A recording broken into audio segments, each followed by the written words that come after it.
In the end, only about 3,878 Amphicars were ever built between 1961 and 1968. It was a commercial failure, but a legendary success in imagination. It was impractical, slow, and a bit fragile. And yet, it is remembered with more affection than 1,000 sensible sedans. Why? Because it delivered on a childhood dream. It was pure, joyful functionality. It promised an adventure, and it delivered a story. The Amphicar 770 stands as a monument to a very specific kind of automotive courage, the courage to be silly. To prioritize wonder over wisdom. It's a rolling, floating reminder that the most memorable journeys aren't about how fast you go, but about whether you can take the road less traveled, even when that road is a river. If this kind of wonderfully impractical history floats your boat, hit subscribe for more no-filter deep dives. Tell us in the comments, what's the ultimate modern vehicle that needs an Amphicar-style aquatic upgrade? But here's the no-filter reality check. The 770 in its name wasn't a model code, it was a performance promise. 7 knots on water, 70 miles per hour on land. And that's where we get to the truth. It achieved both, but just barely. On the highway, its 43 horsepower from a British 4-cylinder meant you were the slowest thing in the right lane. On the water, 7 knots is a brisk walking pace. You weren't water skiing behind this thing. You were puttering. Gracefully, charmingly puttering. And then there were the compromises. This was a 1960s car, not a submarine. Every seal, every gasket, was a potential failure point. Owners lived with the constant, low-level anxiety of the big leak. Rust was a formidable enemy, as you'd expect for a steel-bodied vehicle that regularly took saltwater baths. The steering on water, done by the front wheels, was vague at best.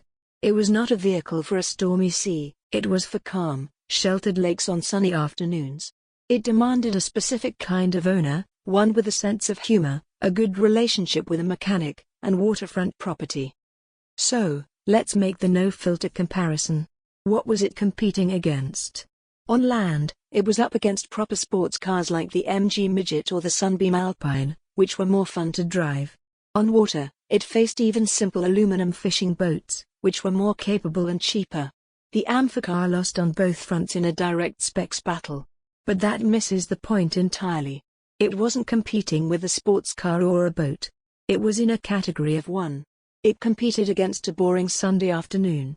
And it always won. Welcome back to No Filter Auto, where we dive into the vehicles that dared to be different. Today, we're talking about a car that looked at a lake and saw a shortcut. A machine born from a simple, brilliant, and slightly mad question: what if you didn't have to stop at the water's edge? This is the Amphicar 770. The car that swam. Let's set the stage. It's the early 1960s.